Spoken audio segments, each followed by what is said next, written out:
Good morning, good afternoon, good evening, whenever you may be watching this. I'd like to welcome you to Agriculture 100 Food Security. So I just want to give you a little background about myself as we get started. I know some of you've probably been checking your Blackboard, and I apologize, I haven't had anything up yet. It's all there, it just hasn't been exposed to you.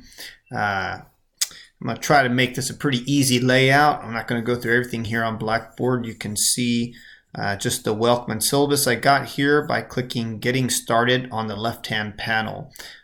If you're taking an online course, I have to make certain assumptions. That's one, you're at least decently computer savvy and know your way a little bit around Blackboard and such. But anyway, getting started, you'll see the welcome and the syllabus and schedule there. And if you're watching this, I know you found it because it's linked to click here. Well, I will put it and have put it in the announcements, so maybe you got to it through the announcements.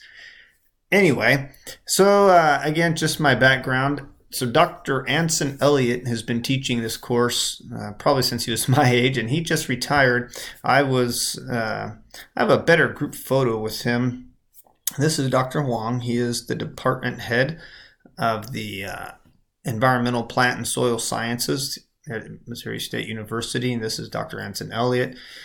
I had the honor and the privilege of being the final student that they admitted to grad school under him, just probably a week before this when he retired. So here's us at a barbecue and taking picture. They were a good dynamite duo, and if you happen to be one of the few students, you might be taking this online, but maybe you're on campus as well. You know very well then that these two tag team plant breeding and genetics course.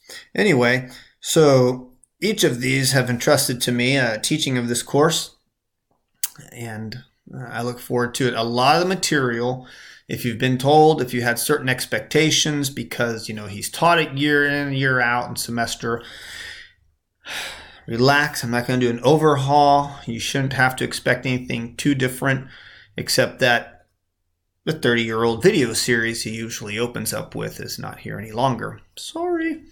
But the course is pretty well based after his course, and so it'll stay streamlined like that.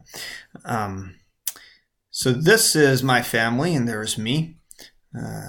My oldest son, Noah, Jackson, Cohen, the one girl, Lily, and Amy, and one big happy family. So we just moved here from Texas about 3 years ago. That's pretty good picture of Texas, rather flat. This is actually one of the more hilly areas. You can't tell, but right about there it drops down maybe 20 feet or something. So it's kind of long, rolling, strolling. Good brushland, thorn scrub. But I've always had an interest. While we're not real pretty with a great variety of trees and different things that you have here in your biota, we definitely are very biologically diverse when it comes to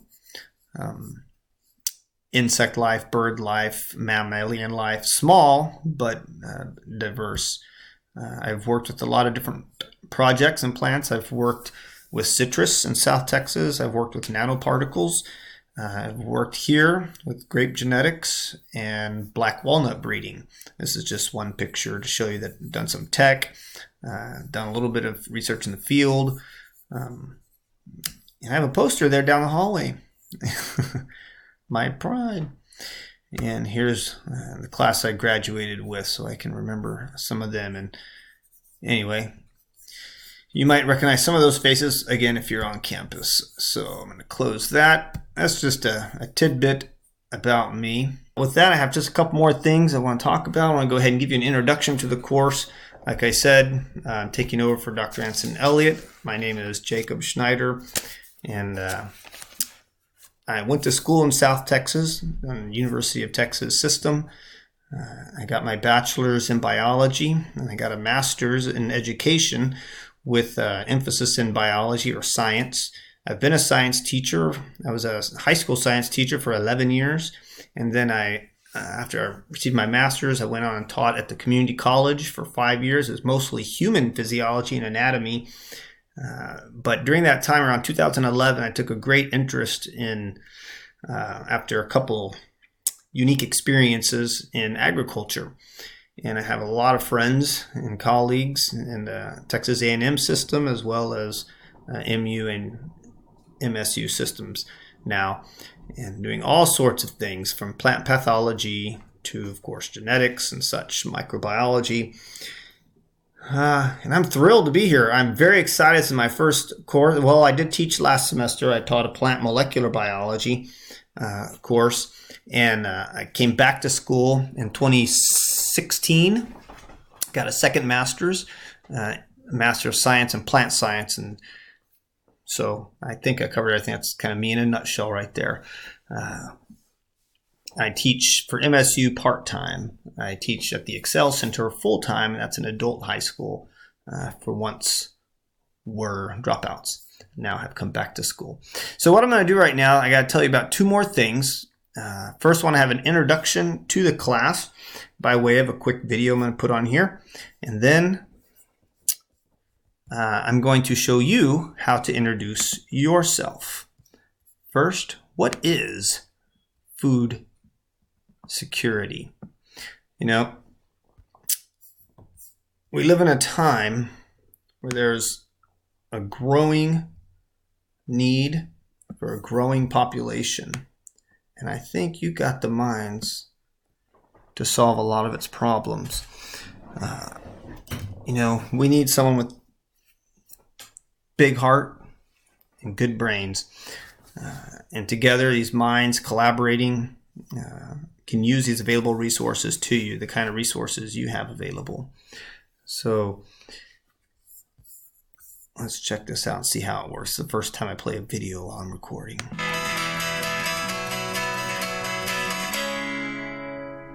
The two Chinese characters for the word population are the character of a person and the character of an open mouth. Do you know how many people there are in the world today? For most of human history, our population increase has been slow and steady.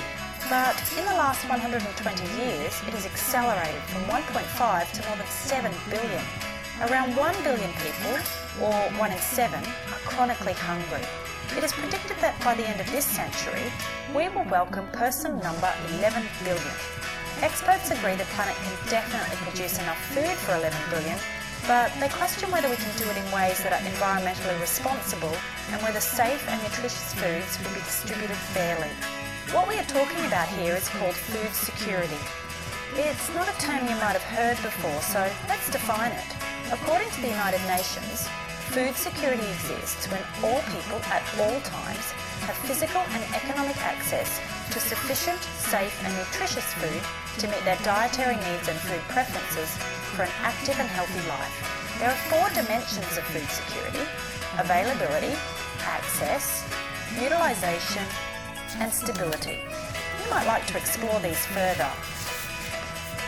Australia is one of the most food secure countries. We produce enough food to feed the nation nearly 3 times over. But food security is more than just how much food is produced. For a country to be food secure, there needs to be a consistent supply of healthy food, and it needs to be accessible to all. We already have enough healthy food to feed the world, but the problem is that it isn't distributed equally. You may like to discuss what constitutes healthy food and how it can be accessible to all the world's people. We didn't pause on that first one, but you know, this is a humanitarian crisis. This is thinking about not just ourselves, but of course we have to think about ourselves first. When we got those things in order, we can look around us into our neighborhood. And we got that in order, we can look around us into our city and into our states, and then outside of our state into the nation and globe.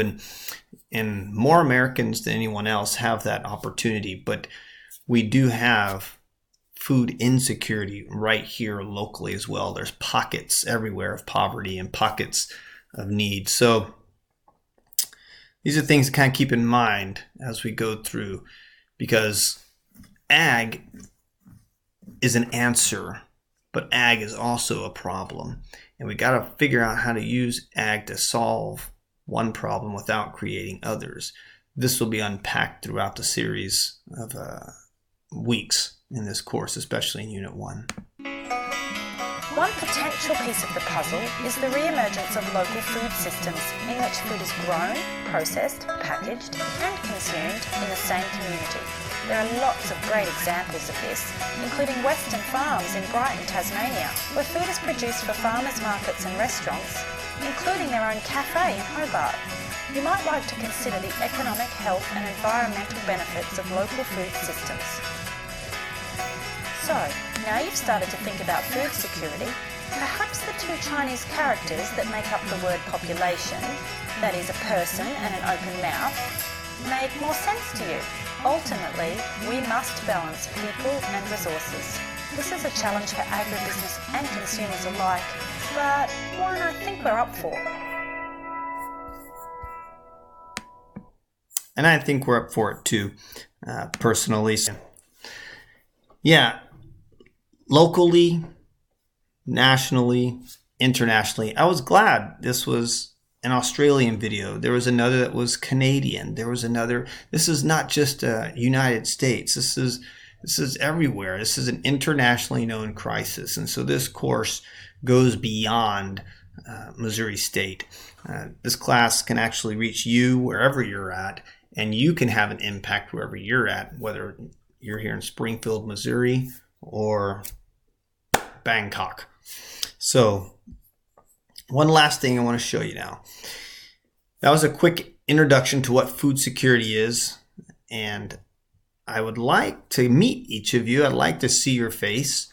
I will get a printout of your pictures, so I can always kind of have them there as I see your discussions or input, and I know who I'm talking to. But we're going to use technology, and this might be a little embarrassing for some of you, but if you haven't used Flipgrid before, it's a great tool.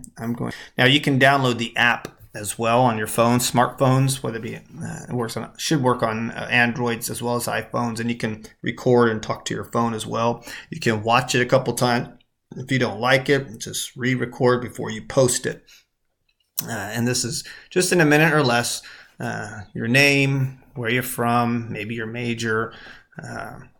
Not say anything too personal. We just want to get to see your face, learn your name and your interest, and we'll get to know each other a little better as we go through. And you either create a login, or I would log in with under your Microsoft Office account through live.missouristate.edu. That's the easiest way to do it. And this is real easy. I know you'll be a little apprehensive. No worries. You've taken plenty of selfies. I'm sure you'll be perfect on camera. Looking forward to a great semester. I'm going to let you go, and I'll see you on Blackboard soon. ¿Qué pasa? Muy buenas noches. And I don't know how to stop recording now.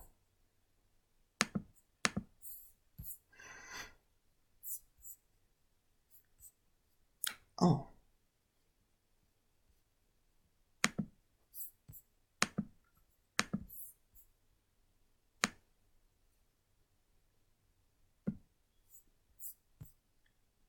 Bye-bye.